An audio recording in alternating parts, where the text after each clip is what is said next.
GMA Health Alert right now. More than 30 million Americans with type 2 diabetes. In a new study, almost half the participants were able to reverse the disease and achieve remission without using drugs or insulin. And nutritionist Maya Feller is here. She's going to tell us so much more about it. Wow. Nice to see you.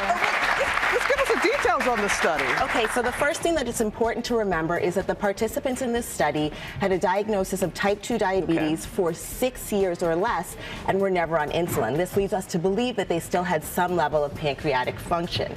Over the course of 3 to 5 months, they were put on a very low-calorie diet where they took in between 825 and 853 calories.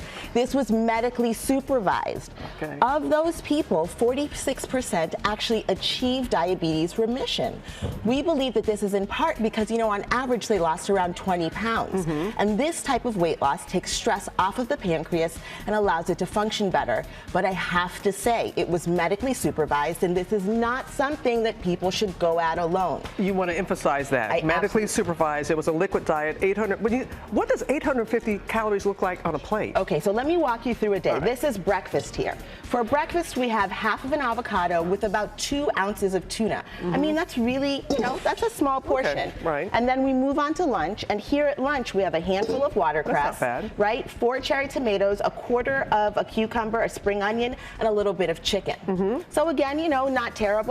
But remember, this is the whole day. Right. And then dinner, we have a few ounces of fish, a quarter cup of chickpeas, and a quarter of a potato. I can see why a fifth of the people that were all part of this, they dropped out. They just could not, they just simply could not do this. So what are the downsides of this program? Okay, so one of the downsides of this program is that, you risk dehydration because you're not taking in significant amount of water from your food or that matter. You could become constipated because, look, it's a very low, residue, low intake. Also, we're concerned about the loss of muscle because of the rapid rate of weight loss. Of course, you should be seeing your doctor if something like this is happening to you, diabetes or other kind of conditions, but what else can you do to help monitor your situation? Okay, so I always recommend for any patient that's diabetic, it's really important to increase your physical activity, right, on a daily basis. You also want to make sure that you cut your processed food intake as well as eating on a regular and consistent basis. All to keep in mind, Maya. Thank you very much. Well, hey there, GMA fans. Robin Roberts here. Thanks for checking out our YouTube channel. Lots of great stuff here. So go on, click the subscribe button right over here to get more of awesome videos and content from GMA every day, anytime.